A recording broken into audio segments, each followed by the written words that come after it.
All right, we've got a bit of homework to do. Actually, a good bit. There's 5 problems, I think. So the first one is like that. We want to find the normal stress on line AB and the normal stress on line CD. I think that's 251. So the deal with this one is that I just want you to distinguish between hoop and axial and then be able to get them oriented properly on a sketch. So, the formulas on this are pretty straightforward. The hoop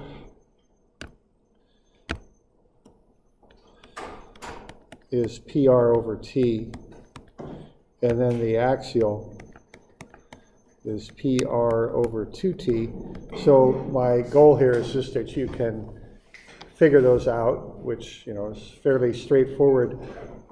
The one thing on that is, remember, you're usually given the diameter of things that are round, whereas the radius is what you plug into the formula. But the other thing is just to be sure that you can orient those on a sketch, because what we want to do, if we want to get into the whole biaxial mode, is we're going to look at a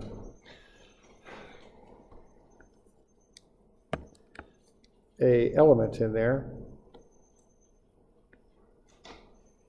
like that, and then we're going to want to get the stresses oriented properly on there. So that's kind of what I'm after with this, is just to be sure that you can find the hoop and axial stress and also put them properly on a sketch. Okay.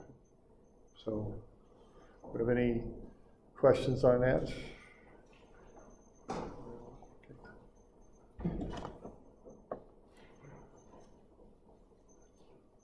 All right.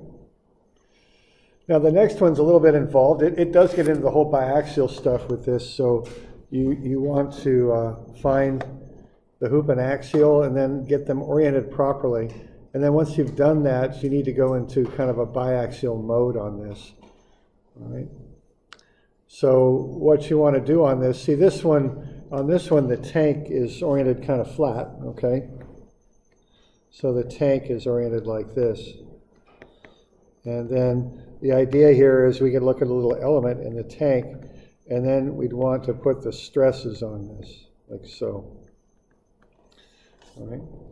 Now, remember, the hoop splits the tank in half the long way, and the axial tries to take the ends off the tank, okay?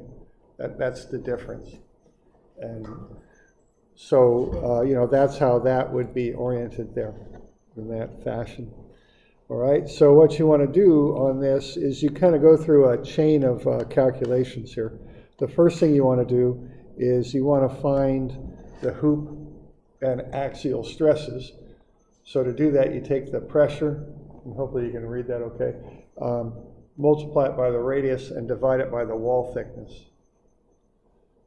Okay. So what we're getting there is the hoop. That's PR over T.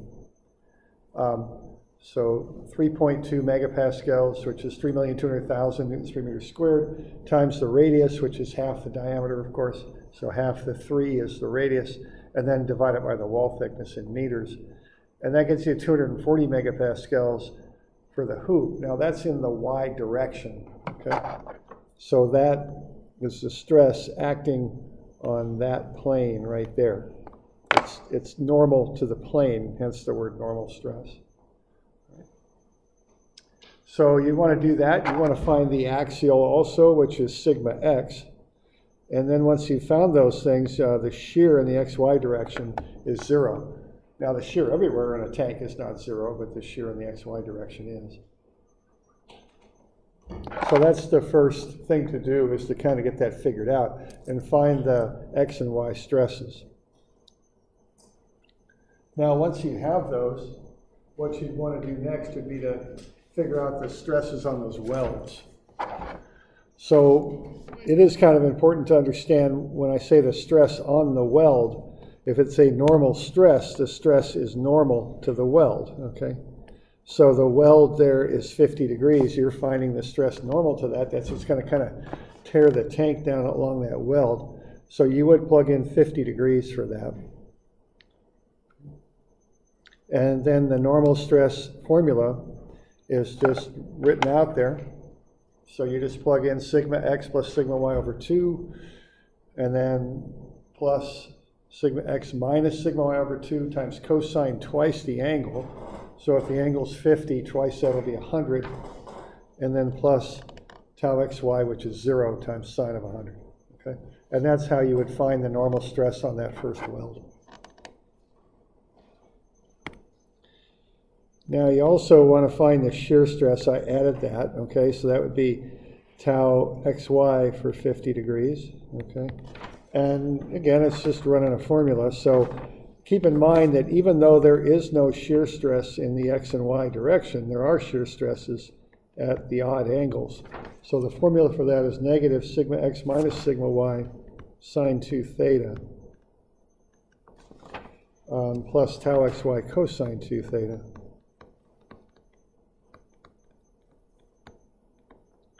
So that's the formula to find the shear. Okay. So what you would want to do with that then to find that shear is just plug the stuff in. So the angle will be 50. So what you would do there would be to take the negative of sigma x minus sigma y. So that's negative times, or the negative of 120 minus a negative 240. Or excuse me, just minus 240. I'm sorry, it's just minus 240. And then divide that by 2, and then take the sine of 100. Now there is a term to add to that, but it zeroes out because tau xy is 0. So like that. So that's how you'd run those numbers.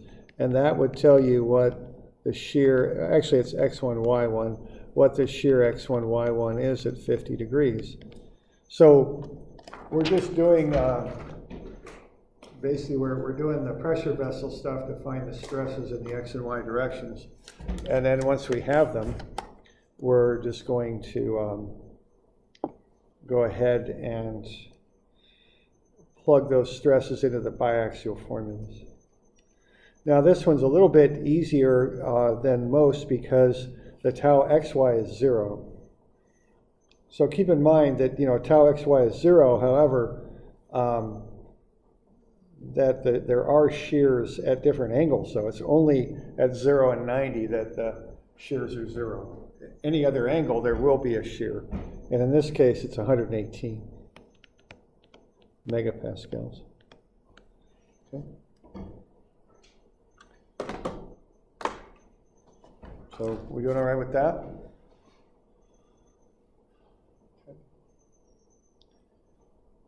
And then there's another weld there to do. There's weld number 2. Okay, so do the same thing. Now the one thing to remember is if when you're doing weld number 2, let's see, I'll just kind of phrase this as a question for weld number 2. Is the angle 70 degrees that you plug in?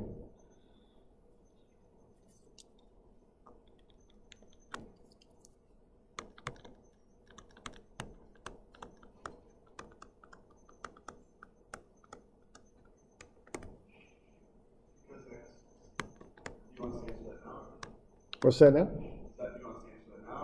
Well, yeah, why don't we talk about it? Is it 70 degrees? Yeah, right. It's not, the 70 degrees is not measured from the proper reference plane. So stress, just keep that, it's important and it comes up, because people might measure angles in all different ways and you don't know when you're working, how they're going to do it. You might have data in all different ways. It doesn't matter how the data is presented. What matters is what the reference plane is, which is vertical. You're going to measure counterclockwise and vertical for a positive angle. If you're going clockwise and vertical, it's negative, okay? But just remember that, okay? That's, regardless of how the data is presented, you always use the standard reference plane. Okay? And it's not, so the answer is not, you're not going to plug 70 in for that one, okay? All right? Good with that? All right? Okay.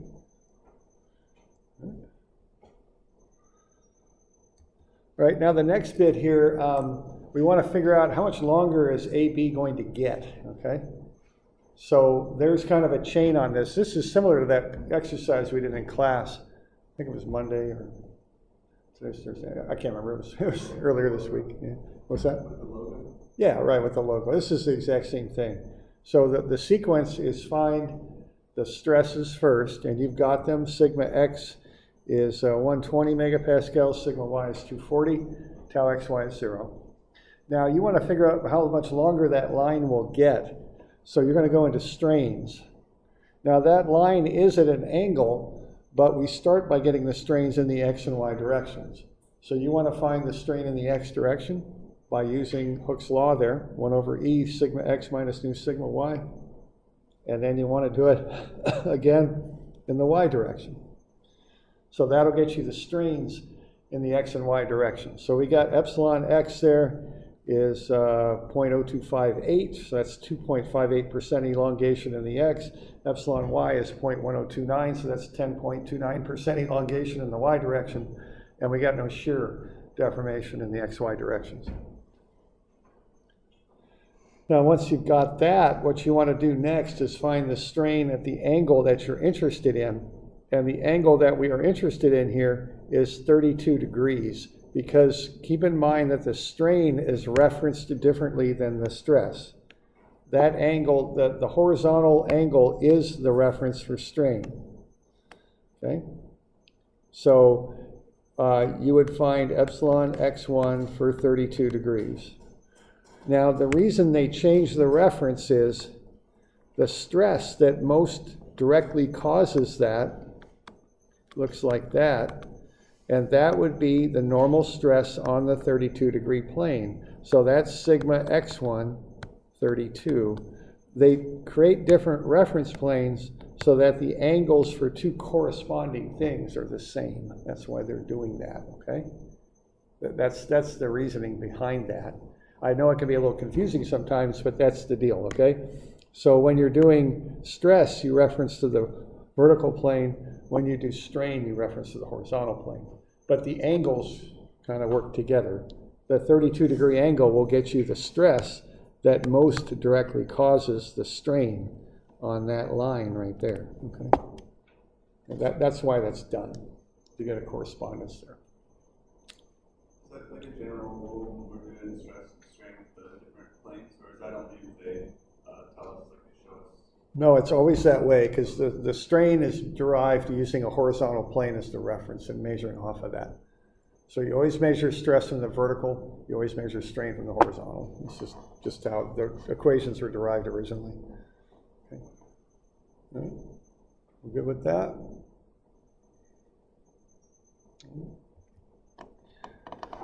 All right, you can find the strain at 32 degrees. The normal strain, which is effectively going to be the thing that elongates that line, is 0.04745. Then you can take the original length, which is 2 centimeters, times 1 plus the strain, and you'll get the final length. So that thing's going to stretch a little bit, okay? 2.095 centimeters is what it will be, instead of the original 2.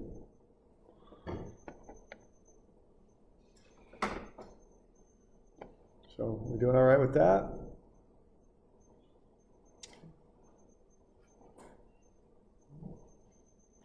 So that's that one.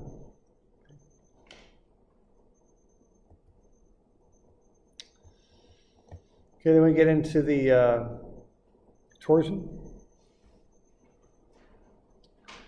So 261 is this here. So what I want to know, and I'm asking this for a reason. I want you to visualize what these equations are telling us. There's two angles that I'm marking there. I'm marking one alpha and one beta. So I want you to tell me which one of those two angles, alpha or beta, is the amount of twist in the shaft, and which one is the maximum shear strain in the shaft. Okay. And I've even got this on a separate homework page, and it's just as you see. So all I want you to do is to take either alpha or beta and plug it in here, and alpha or beta and plug it in there. One's one, one's the other. Just fill them in. Just fill that in. And does anybody have that page? I didn't bring my book with me today. So 13A. So all you got to do on this problem is fill in one blank with alpha and the other one with beta. I just want to make sure that you know which one is which. And you can look back at the notes where we did the derivation for torsion to kind of figure that out. Okay. So we all right with that? Any questions? Okay.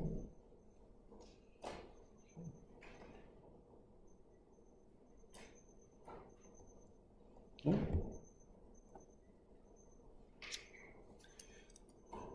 All right, from there we go to 263. All right, so we've got some of the information there. We want to find the maximum torsion that can be applied to the shaft. All right, now this is going to involve those two formulas that we use.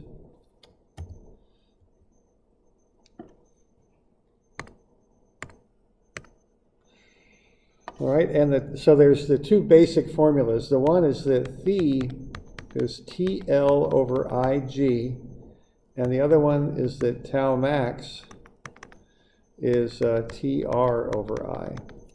Okay, those are the two formulas. So what you want to do is just apply those. Okay. Now with this one, what you've got is you're given the limiting values. Okay, so you're given what the shear stress can be, and you're given what the angle can be. So what you're going to want to do is solve both of those for the torsion. So if phi is TL over IG, that means that the torsion, when I rearrange and solve for that, is phi IG over L.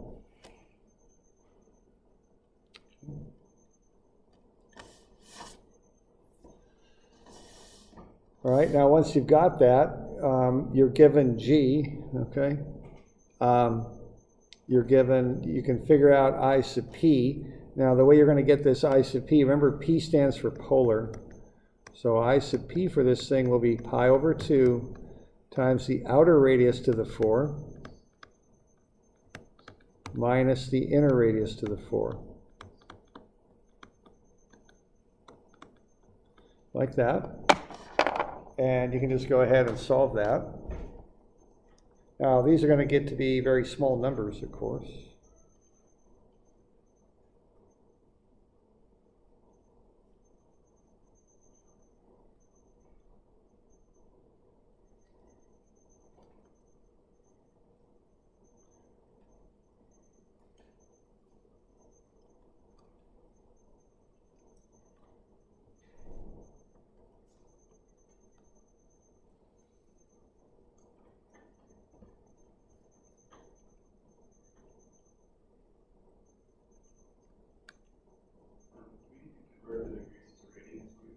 Yes. Yeah, what goes into that is a radian measure, so you want to be sure that you're doing that.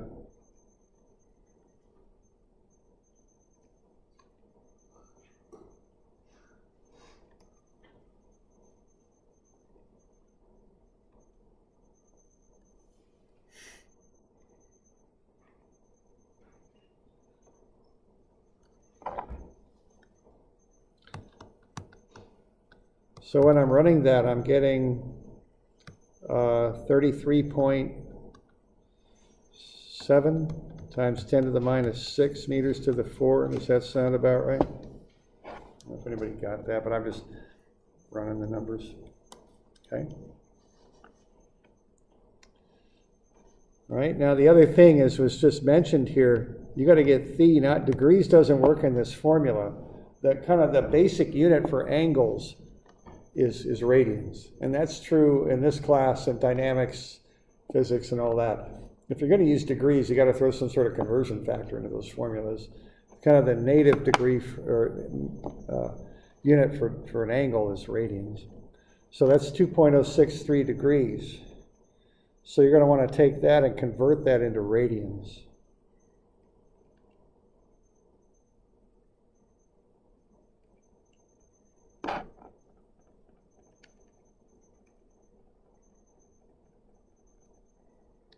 So that's degrees, so you're just going to get that converted.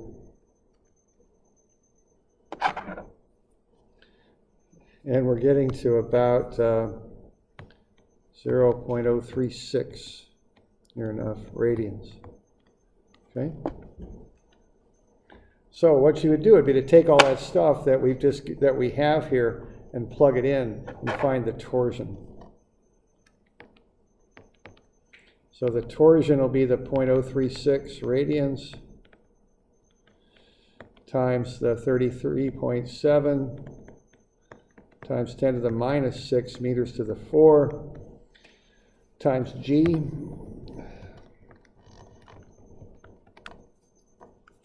So one more time here. So we got the torsion, and that is 0.036 radians times the moment of inertia, 33.7 times 10 to the minus 6 meters to the 4 times G, which is given, that's 80 gigapascals, is 10 to the 9. And then you just divide it by the length, the 2 meters. So the radians doesn't count for anything, so what you've got there is meters to the 4 times newtons over meters squared. So that gets you Newton meters squared, but then you divide by the meters on the bottom. You're going to end up with Newton meters, which is a good thing because you're calculating torsion. Okay, so it's going to come out to be Newton meters, and then you just run the numbers.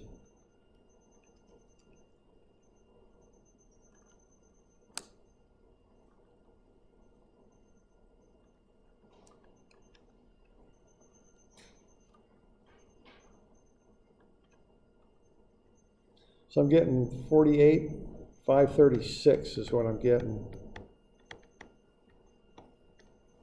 And that's Newton meters. Does that look about right? I think that's about right. I don't have the book with me right now to get the answer, but okay. So you want to do that. And then you also want to check the other one, which is at the maximum shear, so when tau max is equal to 130 megapascals, you want to check it again to find what the torsion would be. So what we're doing, we're going to find the torsion twice, once for the maximum angle and a second time for the maximum shear. So you're backing into what the torsion would be to cause an angle of 2.063 degrees. Then you back into what the torsion would be to cause a shear of 130 megapascals. You're going to have two answers. Now those two answers are not related to each other at all. They're just two separate answers based on two criteria. So which one are you going to take? You're going to take the big one or the small one? Yeah, I think you want the small one, because if you exceed the smallest of the two, you're going to have either too much shear or too much angle. You can't tolerate either. Okay? So, we okay with that?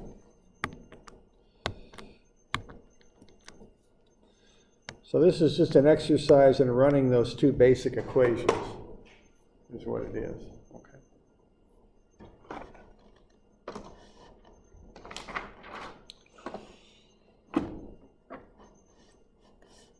So we're good with that?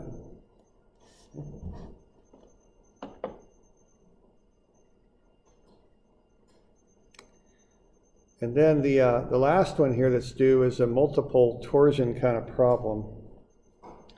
272, I think. So you can see the sign conventions up above.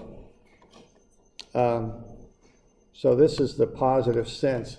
The reason is if you roll your fingers, as that indicates, up and out of the page of your right hand, if you roll them that way, your thumb will point in the positive y direction. So we got the XC plane is where this torsion occurs, as I have this sketch drawn.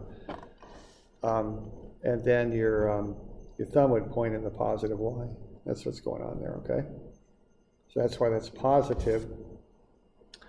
So the sequence on this is just like the linear deformations. So you want to add up all the torsions and find the reactive torsion at A. So if you apply these 3 torsions to that shaft at the wall to hold equilibrium, there's going to be a required torsion like that, which would actually be negative, wouldn't it? Okay. So negative 11,000. Okay. Now, what you're going to do, what we want to find is how point E twists with respect to point A. So the formula we're going to use for doing that is the torsion times the length divided by I divided by G. Okay, you got G. The lengths are easy enough. And you can find the moments of inertia, which I've done right here for the 2 sections of the shaft, AB and then CE. So the thing you need are the internal torsions. What are the torsions inside of the shafts for those different sections? So you're going to have one section from A to B, another one from C to D, and another one from D to E. Okay. So we're doing all right with that? Okay. So similarly to how we did those linear ones, I like to build a table out of this. This is how I like to do it, and just plug everything in. Okay. So we're good. So what you want to do is draw free body diagrams like that and find the internal torsions based on those free body diagrams. So we'll have one torsion that exists anywhere between A and B. And based on that free body diagram, that will come out to be a positive 11,000. So anywhere between A and B, there is a torsion of a positive 11,000. You could run those numbers again and get the torsion anywhere between C and D, and that will be negative 5,000. And then the torsion between D and E will be negative 2,000. So you want to find the torsions inside the shaft as you work your way down. So what we have here is we've got one segment there from A to B that has one torsion in it. Then you've got a second section after that because there's that torsion applied at B, so you can take it up to the next section where the 3,000 is applied. And there will be another internal torsion there from C to D, and that's going to be negative 5,000. And then once again, you can run the last one here from D to E. There's yet another torsion in there. So each one of these sections has its own discrete torsion in it. So that's what I'm doing there first, is figuring out what those are.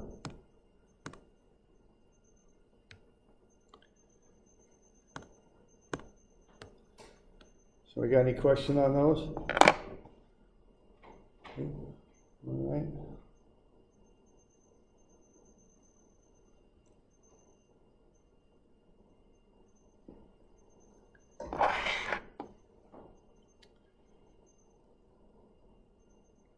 Okay, so you want to find those, and it's similar to when we did the axial loading to find the axial deformations for these types of problems. It's the same idea.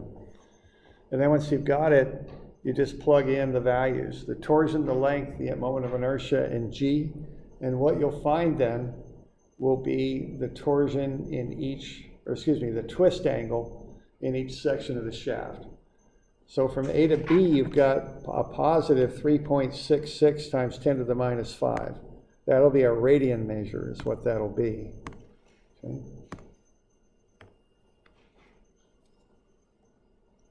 So that's from A to B. You can run the numbers again from C to D, and then once again from D to E. So, and what's going to happen is these effects are going to be cumulative. You got what's going on from A to B, then you're going to look at what happens from C to D, and then lastly you look at what happens from D to E.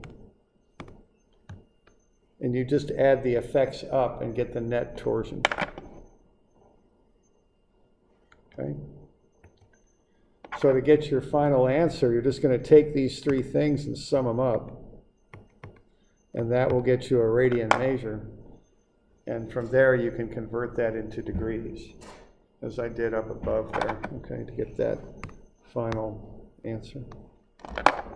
So you're just kind of taking it step by step from the beginning to the end.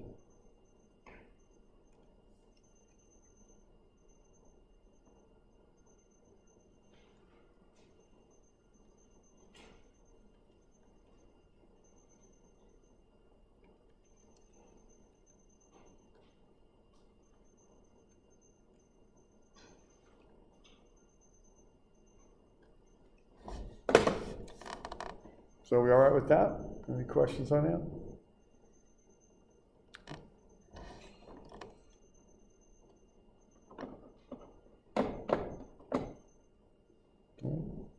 So that's what's due tomorrow.